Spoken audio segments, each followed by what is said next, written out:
Pourquoi est-ce que les gens intelligents restent dans des jobs qui les rendent malheureux? Alors peut-être que tu connais quelqu'un de brillant, de compétent, d'ambitieux et d'intelligent, qui se plaint de son job depuis 3 ans et qui pourtant est toujours là. Ou peut-être, et je te pose la question franchement, ce quelqu'un, c'est toi. Aujourd'hui, je veux te dire pourquoi. Et c'est pas ce que tu crois. Tu n'es pas quelqu'un qui manque de lucidité. Tu sais très bien que ce job ne te convient plus. Tu le sais depuis un moment, peut-être depuis longtemps. Et pourtant, chaque matin, tu y retournes. Et chaque année, tu renouvelles, tacitement, le contrat. Chaque fois que quelqu'un te demande « alors t'en es où ?», tu réponds « je réfléchis » ou « c'est compliqué » ou « c'est pas le bon moment ». Et c'est pas un manque de courage et c'est pas de la paresse non plus. C'est quelque chose de beaucoup plus subtil et beaucoup plus humain. Pendant des années, j'ai eu une liste de très bonnes raisons de rester. Un salaire confortable, des avantages extra-légaux, une voiture de société, un titre qui en imposait, une grande entreprise dont le nom faisait clairement son effet dans les dîners. Mais il y en avait une que je n'avouais à personne. La fierté dans les yeux de mes parents. Cadre dans une grande entreprise, voiture de société, poste à responsabilité. Pour eux, c'était la réussite. Celle qu'ils avaient voulu pour moi, celle qu'ils comprenaient. Et quelque part, sans me l'avouer clairement, je restais aussi pour ça.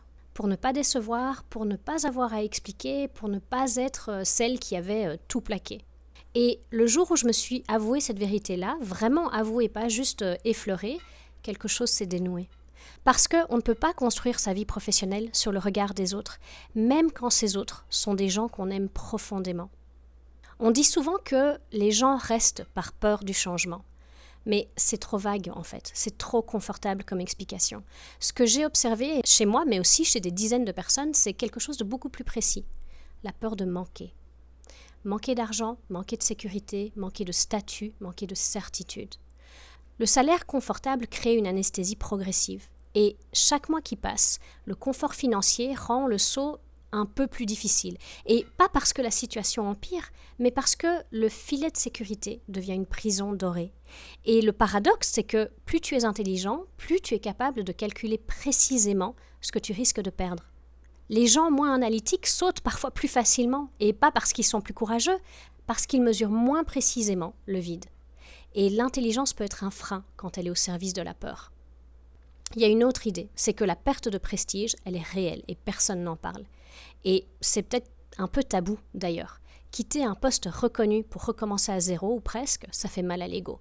Tu passes d'expert à débutant, du jour au lendemain. Tu passes de directeur de X dans Y à je lance quelque chose et c'est encore un peu flou. Et ça, socialement, psychologiquement, c'est difficile.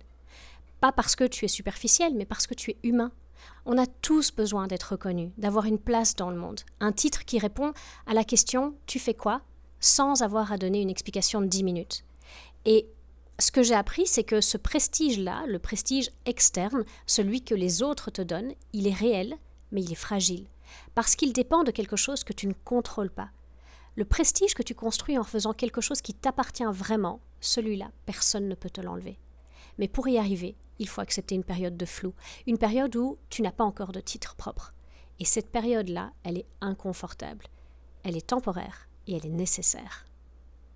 Une troisième idée que j'ai envie d'explorer dans cette vidéo, c'est le fait de ne pas savoir par où commencer.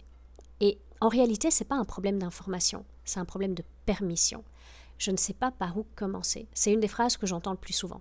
Et pendant longtemps, j'ai cru que c'était vrai, que les gens manquaient d'informations, de méthodes, de plans. Mais c'est pas ça, parce que là, aujourd'hui, à l'ère d'Internet et de l'intelligence artificielle, l'information, elle manque pas. Les ressources ne manquent pas. Les exemples de gens qui ont fait le saut ne manquent pas. Ce qui manque, c'est la permission. La permission de ne pas savoir exactement où on va avant de commencer. La permission d'être débutant dans quelque chose de nouveau, alors qu'on est expert dans quelque chose d'ancien. La permission d'inventer ses propres règles, plutôt que de suivre celles qu'on a toujours connues. Et cette permission, contrairement à ce qu'on croit, elle ne vient pas de l'extérieur. Elle ne vient pas d'un signe, d'un moment idéal, d'une certitude. Elle se prend. La vraie question n'est pas « pourquoi tu restes ?» Tu sais pourquoi tu restes, je viens de te l'expliquer.